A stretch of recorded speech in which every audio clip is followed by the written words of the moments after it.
வணக்கம்ப்பா.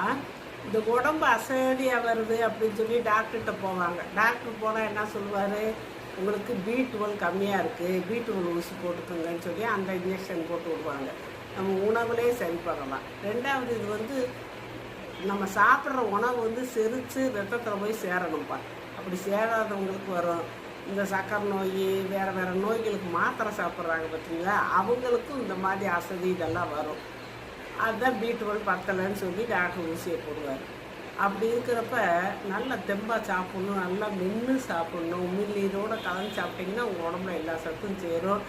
இந்த ஆட்டு ஈரல், அப்புறம் இந்த முட்டையில் இருக்க மஞ்சக்கருவு, கடல் உணவு இதுகளெல்லாம் சாப்பிட்லாம் அசைவக்காரங்க. சைவக்காரவங்க இந்த காளான், இந்த பயிர் வகைகள், இந்த பழங்களில் வந்து வாழைப்பழம், இது சக்கரைக்காரவங்க வந்து இந்த பப்பாளி பழமெல்லாம்